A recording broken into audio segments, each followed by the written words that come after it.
ছোট সদ্য জন্ম নেওয়া ছেলেকে ফেরাউন জবেহ করে হত্যা করত। দেখেন, হত্যার অনেক প্রক্রিয়া আছে। বিষ খাইয়ে হত্যা করা, গলা টিপে হত্যা করা, কিন্তু সদ্য জন্ম নেওয়া একটা ছেলেকে জবেহ করে হত্যার মধ্যে নির্মমতা অনেক বেশি। এই কাজটাই ফেরাউন করত। কেন করত? ক্ষমতা হারানোর ভয়ে। কিসের কারণে বলেন? আমার সাথে একটু কথা বলা লাগবে, অল্প সময় কথা বলবো, তো আপনারা অর্ধেক করবেন, আমি অর্ধেক। বলেন, কিসের ভয়ে? ক্ষমতা হারানোর ভয়ে। ওই যে গণকদের, আপনারা জানেন স্বপ্নের ব্যাখ্যা ট্যাখ্যার ব্যাপার আছে, আমি ওদিকে ঢুকতেছি না।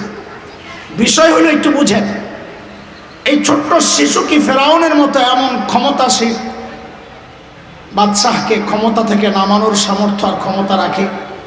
কথা বলে না। এই ছোট্ট শিশুর সেই ক্ষমতা আছে? তার তো নিজের খাওয়ারই ক্ষমতা নাই, বসার ক্ষমতা নাই, হাগুমুতু করে আরেকজনের মাধ্যমে। এই ছোট্ট শিশু কি করে ফেরাউনকে ক্ষমতা থেকে নামায়? এটা তো অসম্ভব। তারপরেও ফেরাউন কেন এই পিচ্চিরে এত ভয় পায়? বলে এটা আল্লাহ তাআলার একটা নিজাম। কেউ যখন হক হয়, হকের ঝান্ডাধারী হয়, হকের পক্ষের শক্তি হয়, সে যত দুর্বল হোক না কেন, না হোক তাগুত আল্লাহদ্রোহী অপশক্তি যত শক্তিশালী হোক না কেন, আল্লাহ ওই হকের ভয় ওই না হকের কলিজায় ঢুকায় দেয়। এক চরম বাস্তব নমুনা হচ্ছে আজকের কাঠমোল্লারা। এই যে কাঠমোল্লা বয়ে রয়েছে আমার ডাইনিং, আমি সহ। কি মোল্লা বুঝেন না? কথা বলে না। কি মোল্লা? আচ্ছা কন্ত দেখি আমরা আসি কি? হ্যাঁ, আল্লাহ আকবার। আল্লামা বাবুনগরী রহিমাহুল্লাহ তাআলা, মানুষটা দাঁড়াইতে পারতেন না, পা কাজ করে না। শেখুল ইসলাম আল্লামা আহমদ শফি নওয়ারাল্লাহু মারকাদাহ, মানুষটা বসতে পারে না, এই দুর্বল। বা আরো মোল্লা মুন্সি যারা আছে, ঠিক মতো চলতে পারতেন না, হাঁটতে পারতেন না, বসতে পারতেন না। অথচ এই মানুষগুলোকে ভয়ে কি একটা অবস্থা, সারা দুনিয়ার শক্তি ভয়। কেন রে ভাই? কারণ হচ্ছে আল্লাহর নিজামই এটা। যেহেতু হক যত দুর্বল হোক না কেন, আল্লাহ না হকের কলিজায় ভয় ঢুকাইয়া দিয়েছে।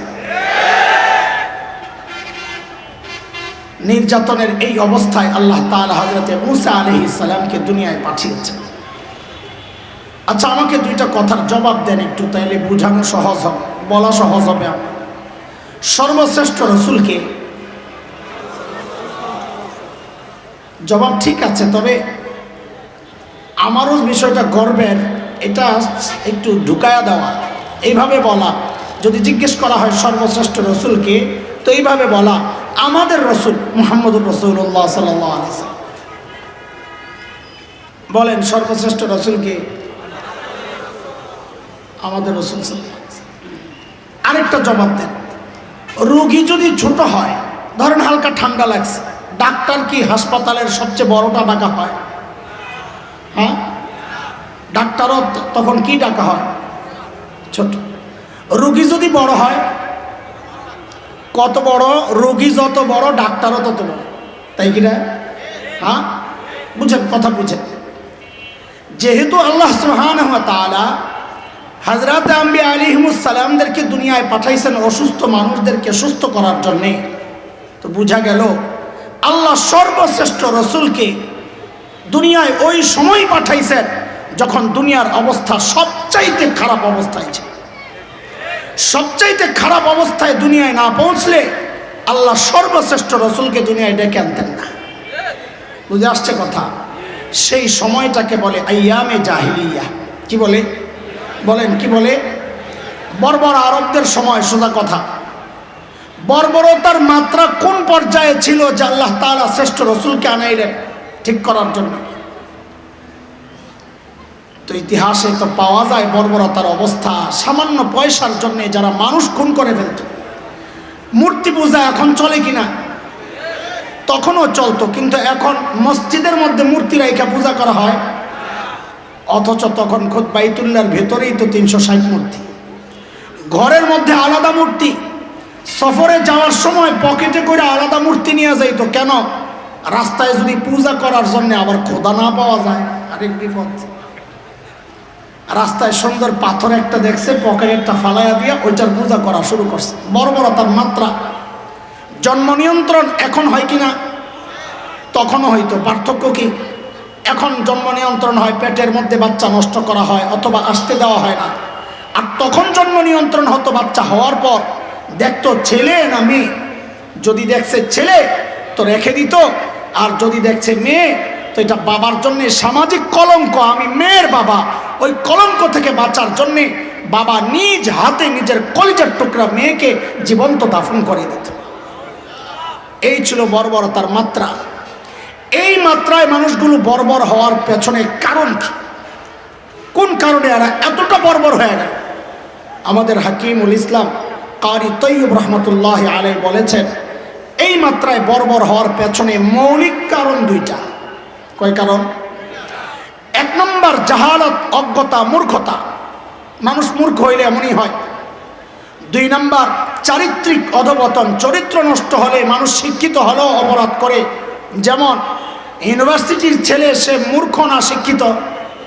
শিক্ষিত, অথচ চরিত্র নষ্টের কারণে ও ধর্ষণের সেঞ্চুরি করে। একজন ইঞ্জিনিয়ার, সে মূর্খ না শিক্ষিত? অথচ চরিত্র নষ্টের কারণে সে রডের বদলে বাস ঢুকায় দেয়। একজন ডাক্তার শিক্ষিত না মূর্খ? অথচ চরিত্র নষ্টের কারণে সে করোনার টিকা না দিয়েই সার্টিফিকেট বিক্রি করে দেয়। বর্বরতার মাত্রা এই পর্যায়ে পৌঁছার পেছনে মূল এই দুই সমস্যা কাজ করেছে। এই দুই সমস্যার সংশোধনের জন্য আল্লাহ তাআলা নবী আলাইহিস সালামকে দুনিয়ায় পাঠান। আমাদের নবী দুনিয়ায় এসে ঘোষণা দেন, ইন্নামা বুইসতু মুআল্লিমা বুইসতু লিউতাম্মিমা মাকারিমাল আখলাক। আল্লাহ আমাকে দুই মিশন দিয়া দুনিয়ায় পাঠাইছেন। বলেন কয় মিশন? এক, আমাকে আল্লাহ শিক্ষক বানায়া দুনিয়ায় পাঠাইছেন। দুই, আল্লাহ আমাকে সর্বোত্তম চরিত্র দিয়া দুনিয়ায় পাঠাইছেন, যেন ওই সর্বোত্তম চরিত্র মাধুর্য দিয়া আমি ওই বর্বর মানুষগুলোর পেছনে মেহনত করে ওদেরকে সর্বশ্রেষ্ঠ মানুষ বানাতে পারি। তো আমার নবীর কয় মিশন বলেন তো একটু সংক্ষেপে, ছোট করে। এক নম্বর, আমার নবী কি ছিলেন? বলেন বলেন, কি ছিলেন? আমাদের নবী তো উম্মি ছিলেন। উম্মি, উম্মির অর্থ না বুঝার কারণে অনেকে বলে জাহেল, মূর্খ। নাউযুবিল্লাহি মিন যালিক। মাদ্রাসার ছাত্রদের কাজে আসতে পারে, অন্যরা বুঝবে না। উম্মি আসলে কি, এই চিন্তাটা আসছে কেন? উম্মি আসলে থেকে কি, এদিকে এদিকে আসবেন, মুরব্বীরা আসবেন, বসবেন, এখানে কথা বলবেন, তখন দেখবেন। এখনও যদি দেখেন তখন তো মজা পাইবেন না, তখন আসবে হঠাৎ করে দেখবেন আলাদা একটা মজা আসবে। ঠিক আছে না ইনশাআল্লাহ? আচ্ছা, উম্মি আসছে কোন শব্দ থেকে রে? মাদ্রাসার ছাত্ররা বল। মানি মা, বলে না? মুরগি বানায় থুয়া দেবো কিন্তু শেষে পড়া না পারলে। এমনি তো আমাদের বদনাম, আমরা পিটাই। পড়াশোনা মুখস্থ করা। বল পোলাবেন, বল ছাত্ররা বল। মানে কি? তো মার সাথে উম্মির কি সম্পর্ক? উম্মি মানে তো আমরা জানি যে লেখাপড়া করে নাই। বলে একটা আয়াত এই সম্পর্কটা জুড়ে দিছে, কোরআনের একটা আয়াত, আল্লাহু আখরাজাকুম মিন বুতুনি উম্মাহাতিকুম লা তা'লামুনা শাইআ। আল্লাহ যখন তোমাদেরকে মায়ের পেট থেকে বের করে তখন তোমরা কিচ্ছু জানতা না। তো যে কিচ্ছু জানে না, মায়ের পেট থেকে যে বের হয় তাকেই বলা হয় উম্মি। এই জন্য ঝামেলা লাগছে। অনেকে মনে করে আমার নবী জাহেল ছিলেন, মূর্খ ছিলেন। নাউযুবিল্লাহ। আমার নবী জাহেল, মূর্খ থাক দূরের কথা, আমার নবী সব শিক্ষিত মানুষের শিক্ষক ছিলেন। আমার নবীর ক্ষেত্রে উম্মি মানে হচ্ছে আমার নবী কারো কাছে পড়েন নাই, তার শিক্ষক সরাসরি আল্লাহ তাআলা। দেখেন আপনারা যারা জেনারেল শিক্ষায় শিক্ষিত, এই যে এরা আমারে পাহারা দিতেছে ভিডিও, এগুলা যখন মানুষের কাছে যায় খামাখাই না বুঝাই আমাদেরকে গালাগালি শুরু করে। এখন যারা আছেন উপস্থিত, অন্তত আপনাদের কাছে ক্ষমা চাইয়া দুইটা কথা বলি। কথাগুলো বললেই আপনারা ভাবেন আমরা জেনারেল শিক্ষার বিরুদ্ধে বলতেছি। আরে ভাই, আমি জেনারেল শিক্ষার বিরুদ্ধে কেন বলবো? আপনি ডাক্তার না হলে আমার চিকিৎসা কে করবে? আপনি ইঞ্জিনিয়ার না হলে আমার মাদ্রাসা, আমার বিল্ডিং, আমার বাড়ি আমার মসজিদ কে বানাবে? আপনি টেক্সটাইল ইঞ্জিনিয়ার না হলে আমার কাপড় কে বানাতো? সেটা বলছি না। আল্লাহ সাক্ষী, আল্লাহ সাক্ষী, কোন শিক্ষা ব্যবস্থাকে তুচ্ছ তাচ্ছিল্য করার জন্য কথাগুলো বলা না, বলার একটাই উদ্দেশ্য, আমরা মাদ্রাসায় পড়ে ঠগি নাই, আপনারাও ঠইবেন না, নিজে ঠগলে অন্তত সন্তানকে ঠগায়েন না, এই পয়গাম দেওয়াই একমাত্র মাকসাদ। কি সেটা একটু শুনতে থাকে। আমরা যারা মাদ্রাসায় পড়ি, কমই হোক আলিয়া হোক, মাত্রা কম বেশি আর কি, আমাদের একটা গর্ব, এটা গর্ব। কি নিয়ে গর্ব করেন তাও তো বুঝেন না। আমাদের গর্ব, আমাদের শিক্ষার গোড়ায় মুহাম্মদুর রাসূলুল্লাহ সাল্লাল্লাহু আলাইহি ওয়াসাল্লাম। কে আমাদের শিক্ষার গোড়ায়? কে বলেন? আপনাদের জেনারেল শিক্ষা আপনারা যারা আছেন, আমি যদি প্রশ্ন ছুড়ে দেই আপনাদের, আমাদের এক ভাই তো গর্ব করে বলেছেন প্রাইমারি স্কুলের ইতিহাস 5000 বছর। আমি বলি 5000 না 10,000 মেনে নিলাম। শুধু একটু বলেন সেই শিক্ষার গোড়ায় কে? কোত্থেকে আসছে বলেন? পাইবেন না খুঁজা। শেষ কি আসবে জানেন? বেশি খুঁজতে গেলে রেজাল্ট কি আসবে জানেন? দেখবেন গোড়ায় একজন মূর্খ। বলে কেন? তো শুনেন, আপনি বুঝেন না, বুঝাই গালাগালি করেন তো। ধরেন মানব ইতিহাসের সর্বপ্রথম যিনি ম্যাট্রিক পাস, সর্বপ্রথম তো বুঝেন যার আগে কেউ নাই, এই সর্বপ্রথম যিনি ম্যাট্রিক পাস, বলেন তো তার শিক্ষক কোন পাস? 9 পাস। হ্যাঁ মাশাআল্লাহ, বলেন। আচ্ছা ধরলাম শিক্ষক সর্বপ্রথম 9 পাস। এই 9 পাস শিক্ষকের শিক্ষক কোন পাস? এই তো লাইনে আইছেন। এখন আমি খালি প্রশ্ন করব, আপনারা খালি সর্বপ্রথম লাগাইয়া নেবেন। বলেন তো 8-এর শিক্ষক কোন পাস? 7-এর শিক্ষক, 6-এর শিক্ষক, 5-এর শিক্ষক, 4-এর শিক্ষক, হ্যাঁ 3-এর শিক্ষক। বাইরে না কেন? কি শরম লাগতেছে নি? কোন 2-এর শিক্ষক, 1-এর শিক্ষক। তা আপনারা 0 বলছেন, আমি বলছি জাহেল আর মূর্খ, একই কথা। কিন্তু আমাদের শিক্ষার গোড়ায় কে? বলে ওইটা কেমনে? হ্যাঁ ওইটাও শুনেন। ধরেন কথার কথা, আমরা বুখারী শরীফ পড়েছি, আলহামদুলিল্লাহ এখানে অনেক পড়নেওয়ালা আছেন, আমাদের পড়ানেওয়ালা বুজুর্গ ওলামা, বুজুর্গ আমাদের ওস্তাদরা আছেন। আমি বুখারী শরীফ পড়েছি ঢাকার ফরিদাবাদ মাদ্রাসায়। ধরেন প্রথম হাদিসটার কথাই বলি, ইন্নামাল আমাল বিন্নিয়াত আল হাদিস। আমার ওস্তাদ মুহতারাম হচ্ছেন শাইখুল হাদিস আল্লামা আব্দুল হাফিজ রহমতুল্লাহ আলাইহি। দেওবন্দে পড়েছি আমার ওস্তাদ শাইখুল হাদিস আল্লামা নাসির খান রহমতুল্লাহ আলাইহি। আমার এই দুই ওস্তাদের ওস্তাদ হচ্ছেন শাইখুল আরব ওয়াল আজম, মানে আমার দাদা ওস্তাদ শাইখুল আরব ওয়াল আজম হযরত হুসাইন আহমদ মাদানী নওয়ারাল্লাহু মারকাদাহ। তার ওস্তাদ হচ্ছেন শাইখুল হিন্দ মাহমুদ হাসান দেওবন্দি রহমতুল্লাহ আলাইহি। তার ওস্তাদ হচ্ছেন ব্রিটিশ বিরোধী আন্দোলনের অন্যতম সিপাহ সালার মুজাহিদে মিল্লাত দারুল দেওবন্দের অন্যতম প্রতিষ্ঠাতা কাসিমুল উলুম ওয়াল খায়রাত ইমাম কাসিম নানুতুবি রহমতুল্লাহ আলাইহি। তার ওস্তাদ ছিলেন শাহ আব্দুল গনি মুজাদ্দিদ দেহলভী রহমতুল্লাহ আলাইহি। তার ওস্তাদ ছিলেন শাহ মুহাম্মদ ইসহাক আদ-দেহলভী রহমতুল্লাহ আলাইহি। তার ওস্তাদ ছিলেন শাহ আব্দুল আজিজ মুহাদ্দিস দেহলভী রহমতুল্লাহ আলাইহি। তার ওস্তাদ ছিলেন শাহ ওয়ালিউল্লাহ মুহাদ্দিস দেহলভী রহমতুল্লাহ আলাইহি। তার ওস্তাদ ছিলেন আবু তাহের আল মাদানী রহমতুল্লাহ আলাইহি। তার ওস্তাদ ছিলেন ইব্রাহিম কুর্দি রহমতুল্লাহ আলাইহি। তার ওস্তাদ ছিলেন আহমদ আল কশাশি রহমতুল্লাহ আলাইহি। তার ওস্তাদ ছিলেন আহমদ আশ-শিনাবি রহমতুল্লাহ আলাইহি। তার ওস্তাদ ছিলেন জাইনুদ্দিন আল মিসরি রহমতুল্লাহ আলাইহি। তার ওস্তাদ ছিলেন মুহাম্মদ আর রমানি রহমতুল্লাহ আলাইহি। তার ওস্তাদ ছিলেন আহমদ ইবনে আলী আল হাজাল আসকালানি রহমতুল্লাহ আলাইহি। তার ওস্তাদ ছিলেন ইব্রাহিম আত-তানুখি রহমতুল্লাহ আলাইহি।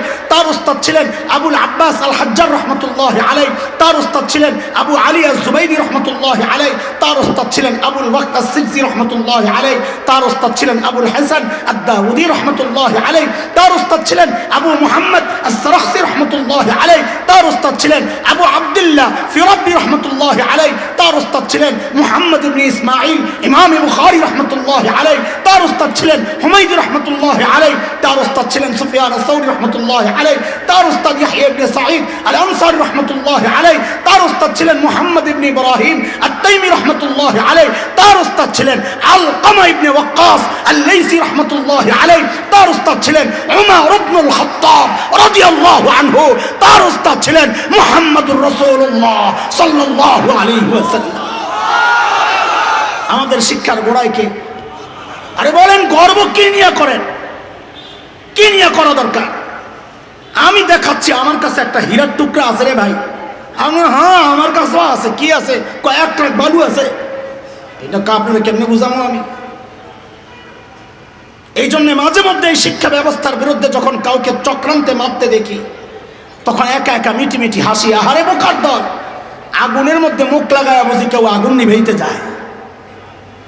সংসদে দাঁড়ায় তো একজন বলেই ফেললেন, সরকার দলীয় না, আবার ডরায়েন না, যে কওমি মাদ্রাসাগুলো হচ্ছে ২০ বৃক্ষ।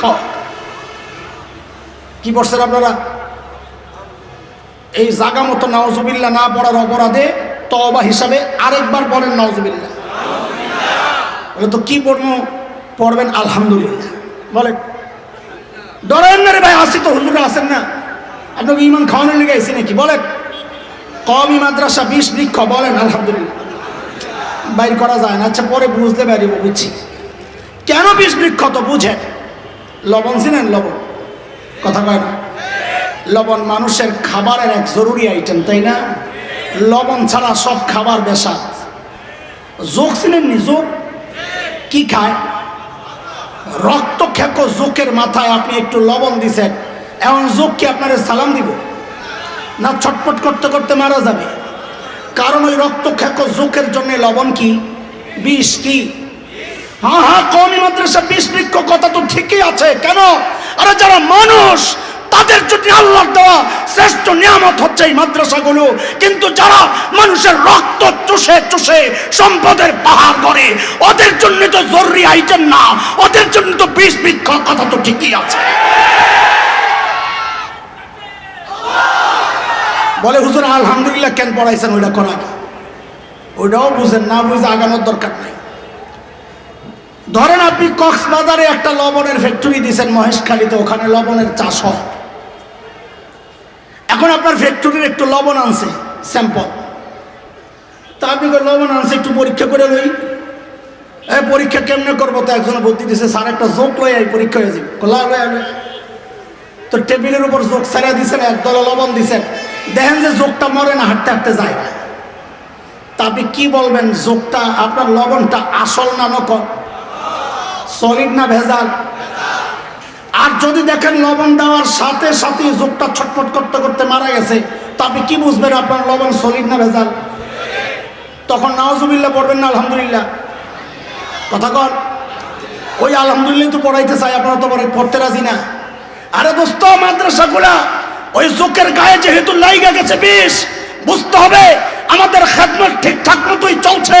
আমরা নকল জিনিস সাপ্লাই দিচ্ছি না, আসলটাই দিচ্ছি আলহামদুলিল্লাহ। এইবার কোন তো আলহামদুলিল্লাহ? এতক্ষণ তো বাইর করতে পারি না। তো কওমি মাদ্রাসা ২০ বৃক্ষ, কন কি? কথা কয় না আমার?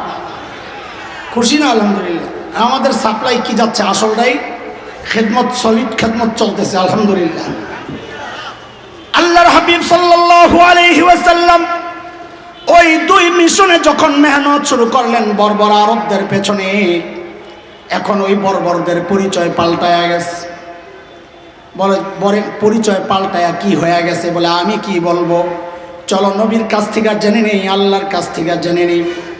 নবীকে জিজ্ঞেস করলাম, ইয়া রাসূলুল্লাহ, ওই বর্বরদের নতুন পরিচয় বলেন। আল্লাহর নবী বলেন, খায়রুল কুরুনি করনি। এরা আর বর্বর নাই, এরা মানব ইতিহাসের শ্রেষ্ঠ মানুষ হয়ে গেছে। আল্লাহ তাআলা বলেন, সীমাহুম ফি উজুহিহিম মিন আসারিস সুজুদ।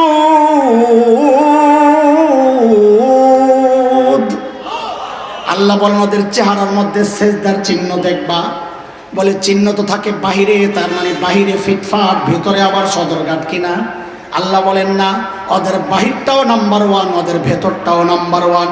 কারণ আমি ওদের কলবের পরীক্ষা নিয়েছি, ওই পরীক্ষায় ওরা পাস। উলাইকা আল্লাযীনা ইমতাহানাল্লাহু কুলুবাহুম লিত্তাকওয়া লাহুম মাগফিরাতুন ওয়া আজরুন আযীম। ওরা বাহিরেও ১ নাম্বার, ভিতরেও।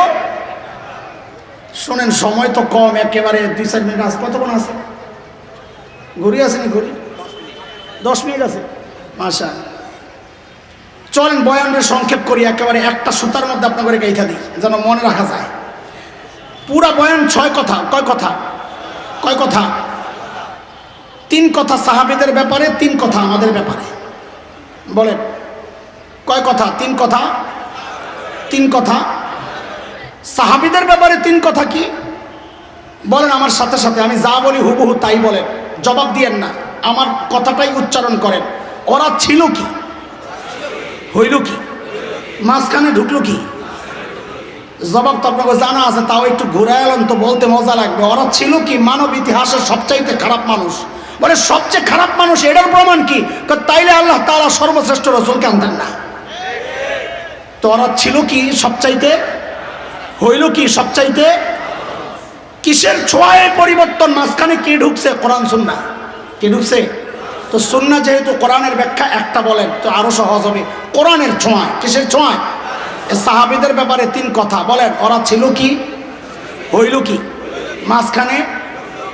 এবার আমার মতো জাহেল যারা কোরআন পড়ে না, ওদের জন্য 3 কথা বলেন আমার সাথে। ধরলাম কি? সারলাম কি? হাত ওঠান, এরকম হাত ওঠান, স্টেজে না, যারা আওয়াম আছে হাত উঠাইছেন। এবার কপালে একটা বাড়ি দেন আর বলেন আহারে করলাম কি? আহারে না, একদম কলিজার নিচের থেকে টাইনা বাইর করবেন, আহারে করলাম কি? বলেন আবার ধরলাম কি? ছাড়লাম কি? আহারে করলাম কি? চলেন সাহাবীদের ব্যাপারে কয় কথা? ওরা ছিল কি? হইল কি?